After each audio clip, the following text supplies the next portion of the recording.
Good morning, students. Today we will learn the second part of the lesson Lost Springs Stories of Stolen Childhood by Anish Jung. The second part is I want to drive a car. Mukesh insists on being his own master. I will be a motor mechanic, he announces.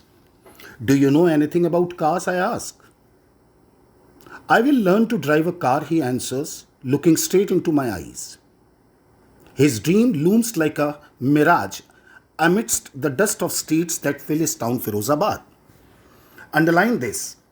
The meaning of this line, his dream looms like a mirage amidst the dust of streets that fill his town Firozabad.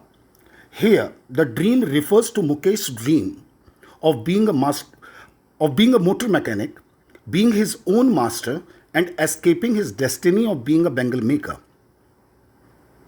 A mirage is an illusion, something that is unreal. Mukesh's dream is as unreal as a mirage in the context of his life. So, his dream looms like a mirage amidst the dust of streets that fill his town Firozabad, famous for its bangles. Every other family in Firozabad is engaged in making bangles. It is the center of India's glass-blowing industry, where families have spent generations working around furnaces, welding glass, making bangles for all the women in the land, it seems. Mukesh's family is among them. None of them know that it is illegal for children like him to work in the glass furnaces with high temperatures. In dingy cells without air and light. The meaning of dingy cells is the dark and dirty rooms without air and light that the law, if enforced, means if to put into effect, if enforced, could get him and all those 20,000 children out of the hot furnaces where they slog their daylight hours, often losing the brightness of their eyes. The meaning of slog here is to work hard. Mukesh's eyes beam as he volunteers to take me home. Beam means become bright.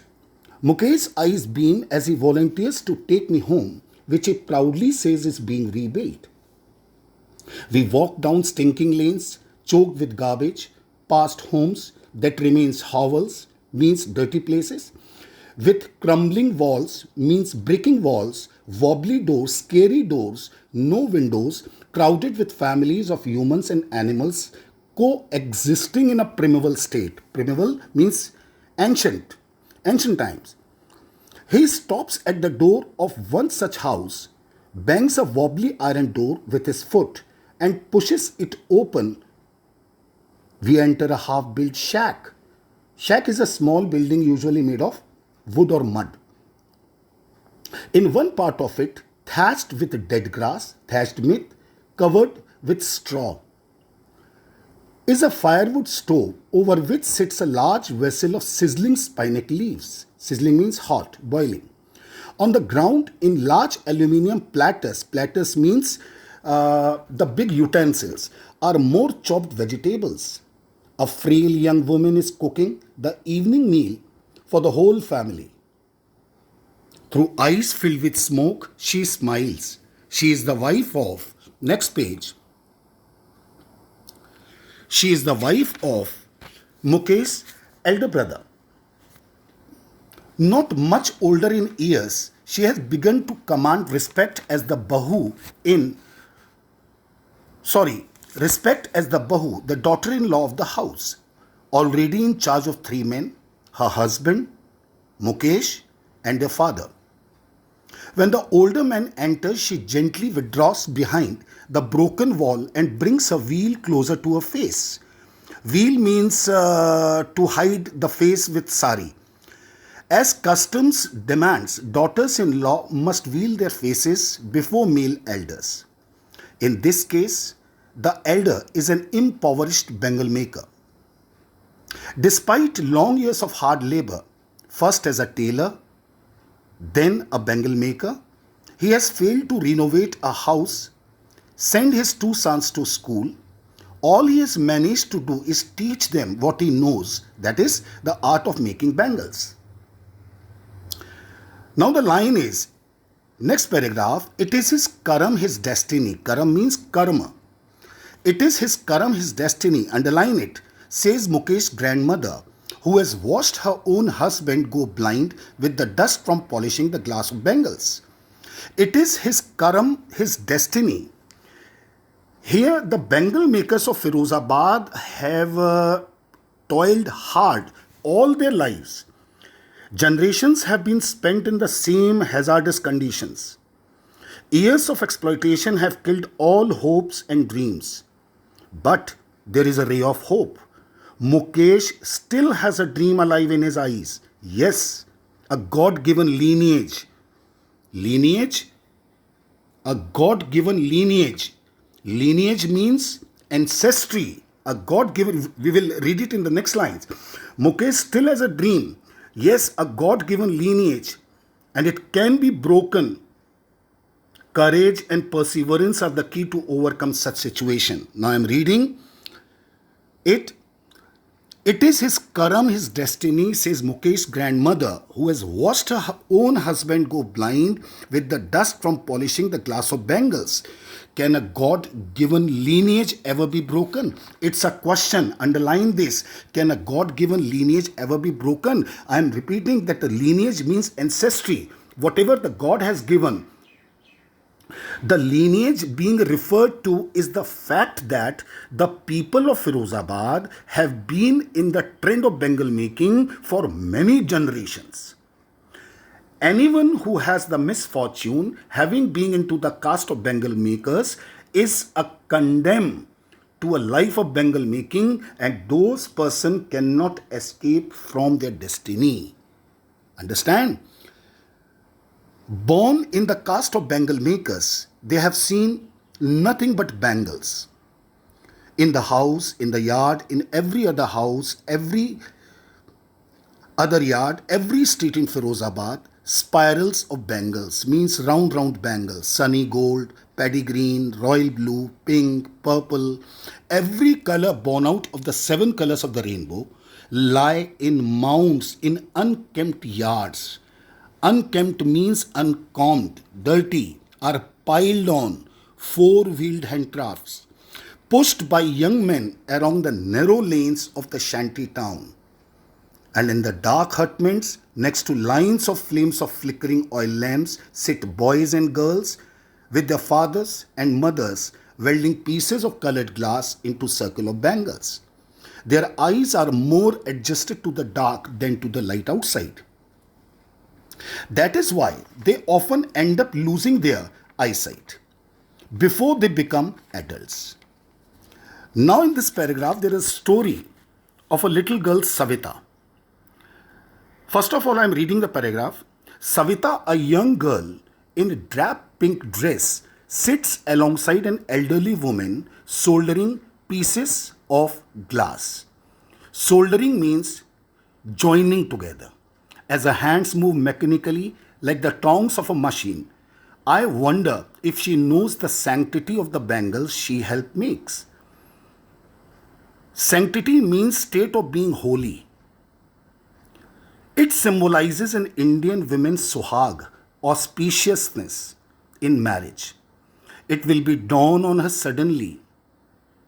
Means she will begin to understand suddenly one day when her head is draped with a red veil, her hands dyed red with henna, and red bangles rolled onto her wrists.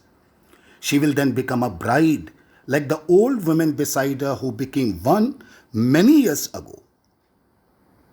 First of all, let me explain who is Savita and what is the irony of her life. Savita is a young girl who works as a bangle maker. She does not know the significance and sanctity of the bangles in the life of a married woman. She will also wear them when she gets married. But that will not bring any change in her life. Her life would be no different than the old lady who could not even get one-time meal in her entire life. The last line of this, she still has bangles on her wrist. Next page. She still has bangles on her wrist, but no light in her eyes. एक वक्त शेर भर खाना भी नहीं खाया. She says in a voice drained of joy. Drained means without joy. She has not enjoyed even one full meal in her entire lifetime. That's what she has reaped. Her husband, an old man with a flowing beard, says, I know nothing except bangles. All I have done is make a house for the family to live in. Hearing him, one wonders if he has achieved what many have failed in their lifetime. He has a roof over his head. The cry of not having money to do anything except carry on the business of making bangles, not even enough to eat rings in every home.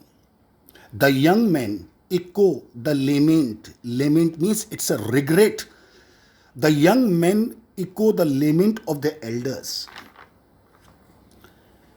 Little has moved with time, it seems, in Firozabad. Underline this statement. Little has moved with time, it seems, in Firozabad.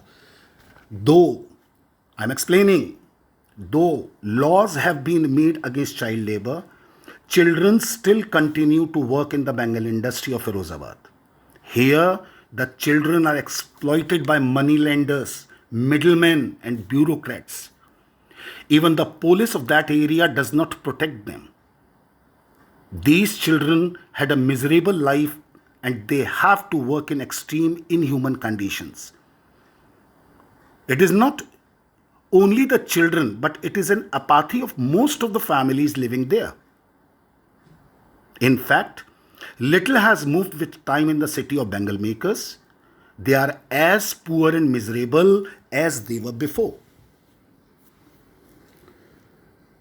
Next line, years of mind-numbing toil. The meaning of mind-numbing toil is deprived of feeling hard labor.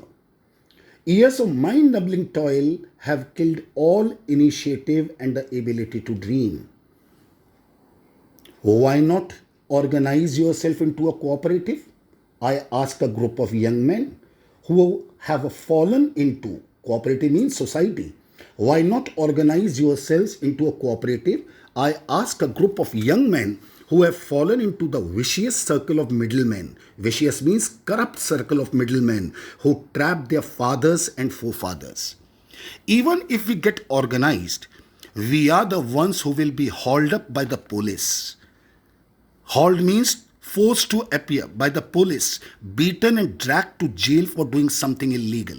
They say there is no leader among them, no one who could help them see things differently. Their fathers are as tired as they are. They talk endlessly in a spiral that moves from poverty to apathy, want of feeling. Apathy means want of feeling. They talk endlessly in a spiral that moves from poverty to apathy, to greed and to injustice. Listening to them, I see two distinct worlds. One of the family caught in a web of poverty, burdened, next page, burdened by the stigma of caste in which they are born. The other, a vicious circle of the sahukars, the middlemen, the policemen, the keepers of law, the bureaucrats, and the politicians. Together they have imposed the baggage on the child that he cannot put down. Before he is aware, he accepts it as naturally as his father.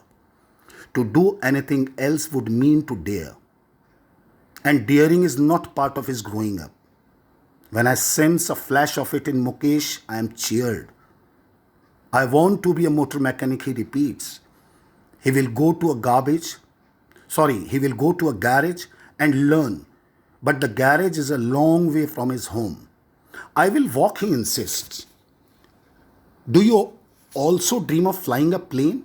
He is suddenly silent. No, he says, starting at the ground. In a small murmur, there is an embarrassment that has not yet turned into regret. He is content to dream of cars that he sees hurtling down the streets of his town. Hurtling means moving very fast down the streets of his town. Few airplanes fly over Firozabad. Underline this. There is a very deep meaning of this line. Few airplanes fly over Firozabad.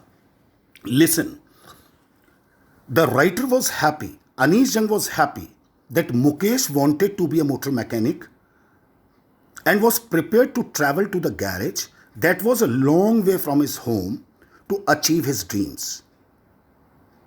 Anish Jung, encouraged by his motivation, asked if he ever dreamt of flying a plane. Mukesh was suddenly thoughtful and later murmured and embarrassed said no. He said no. He was content to dream of driving cars that he had seen on the roads. Why? Handling planes was a far-fetched reality for Mukesh. Mukesh had no dreams of roaring to the horizon and actually he had seen few planes flying over the slums. So, aeroplanes had not touched his life. This is the end of this lesson. Thank you very much.